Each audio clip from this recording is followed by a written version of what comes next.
Hi friends, இது Tirupati part 2 video. காலையில் ready ஆகிட்டு கிளம்பிட்டோம். பார்த்தீங்களா, இது வந்து திருமலை கீழே இருக்க கருடர் சிலை. அப்படியே நம்ம கருடருக்கு ஒரு வணக்கத்தை போட்டு கிளம்ப ஆரம்பித்தோம். இப்போ பார்த்தீங்கன்னா இது வந்து நடந்து போகிறவங்களுக்கான வழி. இந்த கோபுரம் இது வழியாக தான் போனோம். இது முடிச்சுட்டு பார்த்தீங்கன்னா டோல் வரும். இந்த டோலில் எங்களுக்கு இன்றைக்கி காலியாக இருந்த டோல் இதுக்கே ½ ஆச்சு. ஏன்னா பேக்கெல்லாம் வெளியே எடுத்து கார் கம்ப்ளீட்டாக செக் பண்ணுவாங்க. ஸோ அதுக்கான டைமெல்லாம் நீங்கள் எடுத்துக்கோங்க. உங்கள் தர்ஷன்லேருந்து 2 to 3 ஹவர்ஸ் முன்னாடியே நீங்கள் கிளம்புனீங்கன்னா பெட்டர், டென்ஷன் இல்லாமல் போகலாம். இந்த மலையை பார்க்கும்போது அவ்வளோ நாஸ்டாலஜிக் ஃபீலிங். நான் கிட்டத்தட்ட சின்ன வயசுலேருந்து வந்துட்டுருக்கேன். ஃபஸ்ட்டு சின்ன வயசில் நம்ம அம்மா அப்பா கூட வந்துப்போம். அப்புறம் ஃப்ரெண்ட்ஸ் கூட 2005லேருந்து வர மாதிரி ஆரம்பித்தேன். அப்போது வரும்போது கையில் ₹200 எடுத்துகிட்டு வந்து 4 days தங்கினேன் திருப்பதியில்.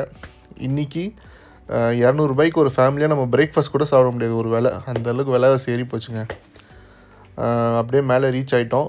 மேலே ரீச் ஆகும்போ அந்த சில் காற்று, அந்த பெருமாள் பாட்டெல்லாம் கேட்டு அவ்வளோ பாசிட்டிவாக ஃபீல் ஆச்சு. ஃபஸ்ட்டு போய் லன்ச் சாப்பிட்டோம் இந்த ஹோட்டலில். ₹100க்கு சூப்பரான ஒரு மீல்ஸ் கொடுத்தாங்க ஆளுக்கு. அப்போ சாப்பிட்டு வந்தால் கிளைமேட் அருமையாக இருந்தது. நம்ம காரை போய் பார்க் பண்ணிட்டு நம்ம லக்கேஜ் ஃபோன்லாம் ஒரு இடத்துல வச்சுட்டு போய் சாமி தரிசனம் பார்த்தோம். நல்லாவே பார்த்துட்டு நம்ம கீழே இறங்க ஆரம்பித்தோம்.